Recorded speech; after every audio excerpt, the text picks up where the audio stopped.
Hi, I'm Jay McClellan, and my wife and I just got back from a road trip in our Thor Sanctuary camper van where this happened. The upper cabinets on the passenger side fell off while we were driving. And I've heard this is not an isolated incident. It's happened to other people. And fortunately, I had put a bracket up on the front of the cabinet to stop it from squeaking, which was kind of a clue it wasn't held up well enough. And my little bracket that I added to the front actually held up the front of the cabinet so that it didn't completely come crashing down, which would have trashed the cooktop, probably would have broken the glass under here, probably would have ripped out some wires and done a lot more damage. So I sort of got lucky that I had that extra bracket on and only lost the back half of the cabinet. So I'm going to show you what happened. I'm going to show you exactly why it failed. It's kind of interesting why this came down. And I'm also going to show you what I'm going to do about it. Now, this obviously should be fixed by the dealer under warranty. It should be paid for by Thor. Yeah, that's what should happen, but realistically, I don't want to wait a month for a dealer to maybe get around to fixing this. So I'm going to do it myself. So first, let's take a look at why this thing failed. And because we were a few hundred miles from home when this happened, I had to make some field repairs to get it strapped up. And in the process, I had to cut away part of the ceiling structure to get something to strap it to. And that revealed what the problem actually was. In order to hold up the cabinet, they put on some aluminum cross braces. And then the cabinet, theoretically, is held up by sheet metal screws going into those aluminum braces. That's not a great design. I don't think it's very well constructed, but it probably would have worked, except that their screws were too short. The screws they used just barely reached far enough to dimple the aluminum that they were meant to thread into. They didn't even drill all the way through the aluminum, much less thread into it. And so this entire cabinet was held up at the top by a bunch of sheet metal screws that were basically going through some very flimsy, thin plywood.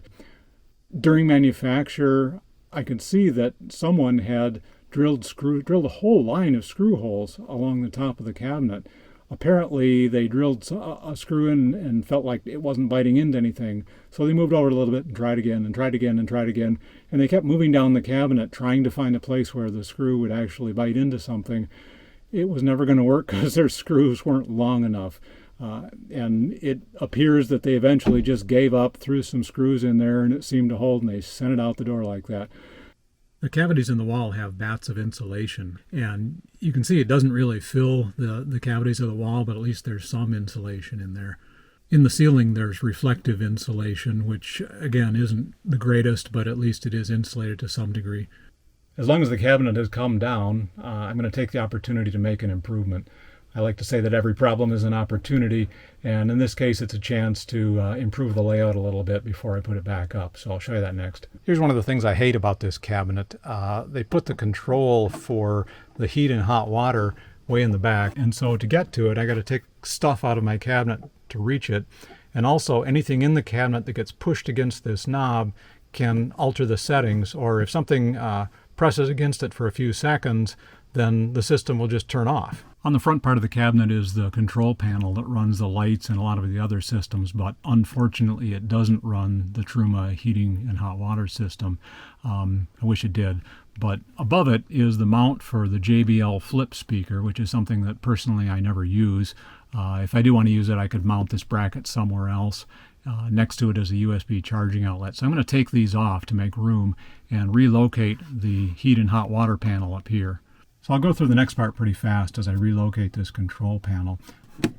It's kind of held in by a frame, so if you just pull, the USB outlet is wired into 12 volts, and I'm going to need to cut these wires and then rejoin them after I've moved it. So I put the plastic frame where I want it and then traced around with a marker, and I'll just cut it out with a jigsaw. I made sure there was no cables right behind here, so I'm not going to cut anything.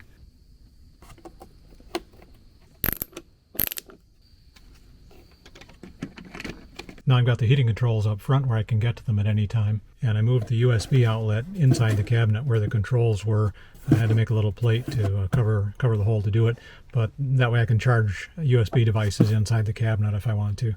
I cut through a portion of the ceiling above the cabinet where it won't show in order to get to the support ribs in the ceiling of the van, and drilled some holes and inserted these 1/4 20 cross nuts These crimp into the holes and they're super strong. And so then I'm going to use 1/4-20 screws up through the cabinet into these support points and anchor it really solidly. I reinforced the top inside of the cabinet where the screws had been with a piece of aluminum angle.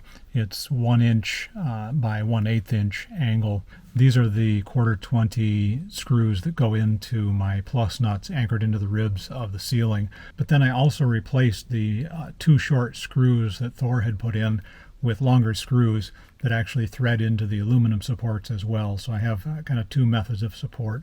Along the lower rear of the cabinet, there were 4 screws securing the cabinet to the sidewall. To repair that, I put a piece of aluminum angle channel like I did up above, anchored that to the cabinet, and then I put in a lot more screws to hold it into the sidewall, so it's not going anywhere. Well, it's all fixed, much better than new now. And yeah, it sucks that I had to do this. It sucks that it wasn't put together well and fell apart, but I just made the best of it and fixed it myself so that I know it's done right. And it's really sturdy now. If you have a vent-in like this, if you have a Thor Sanctuary, I strongly recommend checking out your cabinet.